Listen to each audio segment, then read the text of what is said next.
네, 이번에는 맨델스존입니다. 여러분, 음악사에서 가장 잘생겼다고 기록되어 있는 또 아주 행복한 음악들을 많이 작곡한 맨델스존입니다. 어떤 사람은 맨델스존이 너무 행복한 음악만 작곡했다고 비난하는 사람도 있지만 실제로는 그렇지 않습니다. 오늘 그 비밀을 풀어드리겠습니다. 맨델스존입니다. 네, 이번에는 맨델스존에 대한 강의입니다. 맨델스존. 우리나라에서는 네 글자로 읽지만 원래 원어는 이렇게 깁니다. 맨델스존. 저는 사실 어렸을 때 이걸 글자를 보고 엄마 보고 이게 잘못됐다고 얘기했어요. 내가 아는 존은 이게 아니거든요. 그러나 이게 독일어인지는 몰랐죠, 어렸을 때는. 아무튼 맨델스존 이렇게 씁니다. 음악사에서 가장 잘생겼던 사람으로 기록되어 있습니다. 얼굴 한번 보실래요, 여러분? 뭐 가장 잘생겼다고 하는데 잘 모르겠어요, 저는. 제가 볼 때는 가가멜이 생각나지 않습니까? 뭐 이렇게 좀 이마가 좀 넓긴 하지만 원래 잘생긴 사람들이 이마가 넓은 게 맞아요. 이목구비의 비율이 장동건하고 비슷하다 뭐 이런 사람입니다, 여러분. 또 이분 어렸을 때 되면 굉장히 또 미소년, 꽃남 뭐 이런 얘기 많이 듣고 자랐던 사람이에요. 아무튼 굉장히 잘생겼던 사람이랍니다. 부자였던 천재로 기록되어 있습니다. 여러분, 제가 제일 싫어하는 말이 바로 이 말이죠. 부자였던 천재. 어떤 천재가 부자였냔 말이에요. 제가 아는 천재들은 다 신용불량자 아니면 연체자예요. 뭐 이런 사람들이 많단 말이죠. 그러나 이분 음악사에서 몇 안 되는 굉장히 부잣집 아들이었습니다. 집안이 은행가 아들이었대요. 이름이 또 굉장히 깁니다. 펠릭스 맨델스존 바르톨디라는 아주 긴 이름을 갖고 있습니다. 아버지가 오래 살라고 이렇게 이름을 지어놓은 것 같아요. 원래 더 길어요. 야코프 루드비히 펠릭스 맨델스존 바르톨디 이렇게 되어 있습니다. 그 중에서 우리는 그냥 펠릭스 맨델스존이라고 부르는데 이건 뭐냔 말이죠. 바르톨디. 왜 성 뒤에 뭐가 있을까요? 원래 이 사람 유태인입니다. 유태인이고 바르톨디는 할아버지께서 지금부터도 우리가 유태인으로 좀 유럽에서 살아가기 힘들겠다. 워낙 인식이 안 좋다. 그래서 독일식 이름을 갖다 붙이자라고 해서 마지막에 바르톨디를 붙여놓은 겁니다. 그렇기 때문에 지금은 맨델스존 바르톨디 대신에 간단하게 지금 맨델스존이라고 부릅니다. 굉장히 이 사람 짧게 살았는데요. 음악원 교장 선생님이었습니다. 38에 죽은 사람이 음악원 교장 선생님이었어요. 어떻게 이럴 수 있었을까? 여러분, 교장 선생님 하면 나이도 많고 이렇게 좀 경력도 많고 이런 사람 같잖아요. 이분 워낙 뛰어난 음악인이라서 그랬던 게 아니라 자기가 세운 학교입니다. 자기가 세운. 집안에 돈이 많아서 이래서 자기가 세웠어요. 거기에 첫 번째 교장 선생님이었습니다. 또 이 사람 유명한 지휘자였습니다. 지휘자 또 아무나 하는 거 아니지요. 또 여러분 강마해 보십시오. 얼마나 카리스마 있고 막 이렇습니까? 자기가 만든 오케스트라는 아니었고요. 이거는 정말로 실력으로 올라간 지휘자였습니다. 20살 때 아주 어린 나이에 벌써 지휘를 했고 그 나이 많은 오케스트라 단원들이 다 인정을 해줬다는 거 아닙니까? 그게 참 대단한 겁니다. 이분 누나가 한 명 있었습니다. 파니 맨델손이라는 사람인데 이 누나가 또 그렇게 예뻤대요. 너무너무 예뻤대요. 그래서 제가 인터넷에서 찾아봤어요. 여러분 기대하십시오. 정말 예쁘지 않습니까? 무슨 순정 만화 같지 않습니까? 막 눈도 크고. 잘못 가져왔어요. 이거 아니에요. 여러분, 맨델스존의 누나는 이분이 아니고 이 그림은 뭐냐면요. 지금 제가 설명드리고 있는 작곡가 맨델스존입니다. 남자예요. 여러분, 남자애가 이렇게 생겼습니다. 제가 아까 얘 미소년이었다고 얘기했잖아요. 미소년, 무슨 꽃남. 애가 이렇게 생기니까 당대 예술가들이 얘 좀 어떻게 해보려고 계속 자기 별장으로 초대하고 대표적인 분이 괴테 할아버지였습니다. 괴테 할아버지. 아무튼 얘는 아니고 누나는 이분입니다. 예쁘죠? 동생보다 못하지만 그래도 너무너무 예쁘죠. 이분이 동생과 아주 각별한 관계였습니다. 어느 정도였냐면 나중에 이 누나가 결혼할 때 동생아, 내가 정말 사랑하는 사람은 너야. 이런 편지까지 보냈답니다. 그래도 아무 일도 안 일어났어요. 괜찮아요. 아무튼 친했던 관계고 부모의 반대로 작곡가가 되지 못했습니다. 부모님이 이렇게 말씀하신 겁니다. 여자애가 무슨 음악이야. 여자의 최고의 직업은 가정주부다. 이렇게 말씀하셨대요. 여러분, 요즘엔 반대예요. 요즘엔 남자가 음악하겠다 그러면 다 말립니다. 야, 남자가 무슨 음악이야, 무슨 변호사, 의사 뭐 이런 걸 해야지. 저도 그런 얘기 많이 듣고 자랐어요. 고집 피워서 결국은 성공했습니다. 여러분, 어렸을 때부터 취미가 다양했던 이 친구, 연극도 좋아했습니다. 셰익스피어의 한여름밤의 꿈 연극을 보고, 야, 저 연극은 참 재밌는데 음악이 없다. 내가 음악을 하나 만들어야지 라고 해서 17살 때 이런 음악을 작곡합니다. 연극 음악을 다 작곡한 거예요. 그렇게 해서 만들어줬더니 사람들이 굉장히 좋아합니다. 이야, 여러분, 정말 연극에 음악이 있으니까 너무너무 좋은 것 같아요. 아, 근데 맨델스존 씨, 성의가 좀 없잖아요. 중간중간 너무 비는 부분이 많잖아요. 좀 채워주십시오라고 얘기합니다. 그래서 이 사람 나중에 여기다가 세 곡을 추가했습니다. 그 추가되는 곡 중에 한 곡이 우리가 누구나 한 번쯤은 듣는 바로 그 음악. 누구나 한 번쯤은 듣는 그 음악은 결혼행진곡입니다. 물론 뭐 여러 번 듣는 분도 계시죠. 결혼행진곡. 저희 연주자들이 이런 거 연주 많이 했어요. 어렸을 때 저도 학생 때 아르바이트를 했습니다. 결혼식장에서. 일명 팀을 만들었죠. 일명 머니 아카데미 트리오라고.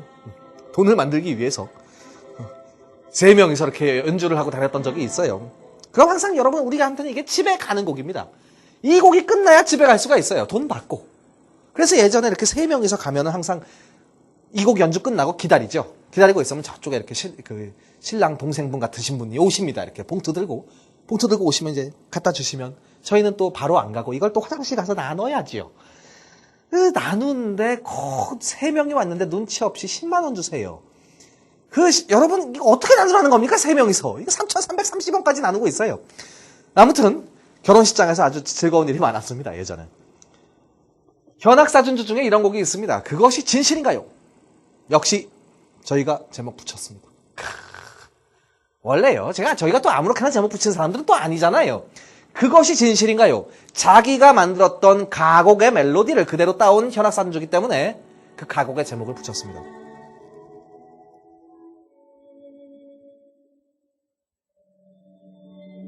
바로 이런 멜로디예요. 이게 그 가곡의 멜로디를 현악사준주로 옮긴 겁니다.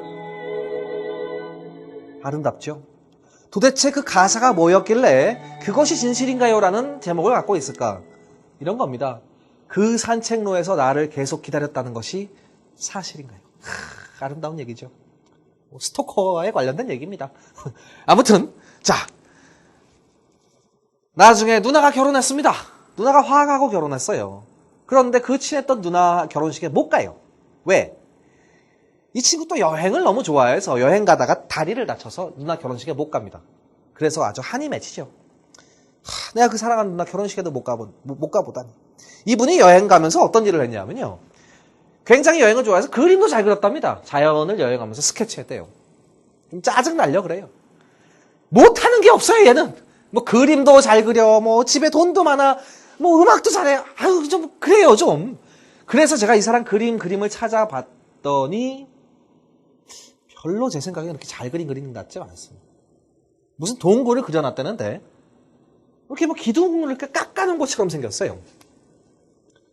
야, 이런 그림은 나도 그리겠다. 특히 여기 무슨 사람 크기를 비교하기 위해서 그려놨겠죠. 이런 사람은 나도 그리겠다.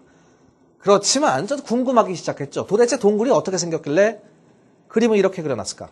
그래서 제가 좋아하는 구글 위성사진으로 한번 찾아봤습니다. 여러분, 보통 우리가 위성사진 하면 자기 집 지붕 찾고 있잖아요. 이제 그러지 마시고 좀 역사적인 곳을 가보자는 얘기죠. 이 구글 위성사진 지구에서부터 이렇게 쭉 들어갑니다. 계속 한번 들어가 보겠습니다. 여러분, 쭉 당겨보는데 영국의 북쪽에 위치한 스코틀랜드 근처에 있는 작은 섬에 이 동굴이 붙어있다고 얘기를 합니다. 그런데 그 섬이 너무 작아서 아직 나오지도 않고 있어요. 여러분, 이 스타파라는 거 보이십니까? 이 섬에 그 유명한 핑가레 동굴이 붙어있다고 얘기합니다. 제가 무슨 일기예보 하는 사람 같죠 지금? 엄청나지 않습니까 여러분? 핑가레 동굴. 구글 사진 다 좋은데 여기까지밖에 안 당겨진다는 게 문제죠. 그래서 제가 그냥 가지고 왔습니다. 여러분, 동굴이 진짜 이렇게 생겼습니다. 기둥을 깎아놓은 것처럼 생겼어요. 이것이 그 유명한 핑가레 동굴이고, 그 동굴을 보고 작곡한 곡이 맨델스존이 작곡한 핑가레 동굴 서곡입니다. 나중에 여러분 시간이 되시면 가보실 필요는 없고 그냥 한번 위성사진으로 찾아보십시오. 자, 빌보드 차트 1위 곡이 나옵니다. 맨델스존이 작곡한 곡 중에 가장 유명한 곡, 바이올린 협주곡입니다. 앞에서 바이올린이 연주하고 뒤에서 오케스트라가 연주하는. 저도 어렸을 때 이 곡 해보려고 무지하게 노력했습니다. 6살 때. 아직 바이올린을 배운 지 얼마 안 돼서 전혀 치지 못했죠. 아무튼 이 곡은 굉장히 누구나 들어도 아름답고 기쁘고 화려하고 뭐 이런 곡으로 알려져 있습니다. 사실은 그래서 이 사람 욕을 먹어요. 왜? 네가 인생의 고통을 알아? 뭐 집도 부자였고 네가 재능도 많았고 한 번도 실패를 겪어본 적이 없는 사람이, 그러니까 이렇게 사람들이 듣기 좋은 곡만 쓰지라고 얘기하는 겁니다. 베토벤을 봐라. 이 귀가 안 들리고 어렵게 살았기 때문에 이 좀 혁신적인 음악이 나오는 거 아니냐. 너는 그게 안 돼. 이렇게 욕을 하는 겁니다, 이 사람을. 그러나 여러분, 이 곡만 해도 이건 혁신적인 곡이었어요. 그냥 듣기만 좋은 곡이 아니었습니다. 누나가 죽습니다. 파니 맨델스존. 누나가 이제 막 작곡을 합니다. 작곡을 해서 출판을 하기 시작해요. 지금 들으시는 곡이 파니 맨델스존이 작곡한 현악 사중주곡입니다. 굉장히 막 격렬해집니다. 끝까지 올라갑니다. 원래 올라갈 때까지 올라가는 곡이 멋있게 끝나는 거예요. 그리고 다시 내려갑니다. 꽝. 멋지죠? 파니 맨델스존, 이 누나가 출판하는 곡들, 이런 곡들이 녹음이 남아있어요, 지금요. 굉장히 작곡을 잘했던 사람인데, 어느 정도였냐면, 맨델스존이 가서 물어봅니다. 누나, 내가 이번에 작곡해왔어. 한번 봐봐. 야, 이게 뭐니? 여기 음을 그렇게 쓰면 어떡하니? 이랬대요, 이 누나가. 그 정도로 작곡을 잘했던 사람이에요. 그런데 부모가 반대해서 작곡을 못하게 되니까 너무나도 속이 상한 겁니다. 동생이 어렸을 때 막 괴테 할아버지네 집에 놀러가고 했을 때도, 야, 네가 나도 예술을 했으면 너 따라서 갔을 텐데 어떡하냐. 내목까지 잘 배우고 와라. 이랬답니다. 그러면서 몰래 작곡 연습을 했던 사람이 지금 이제 막 출판을 하기 시작합니다. 왜 갑자기 출판을 하게 됐을까요? 부모님이 돌아가셨거든요. 반대하던 부모님이 돌아가시니까 이제 드디어 나는 작곡가가 될 거야 라고 하고 막 출판을 하기 시작합니다. 그런데 희한하게도 이렇게 몰래 작곡을 하다가 이제 막 출판을 하기 시작했는데 누나가 죽어요. 1년도 안 돼서 죽습니다. 작곡을 하고 이제 출판하기 막 시작하는데 죽어요. 그것도 어떻게 죽은지 아십니까, 여러분? 야, 무슨 저주가 걸렸는지 피아노 위에서 작곡을 하다가 죽습니다. 작곡을 하다가 갑자기 막 심장을 붙잡더니 심장마비로 죽은 거예요. 이걸 어떡합니까?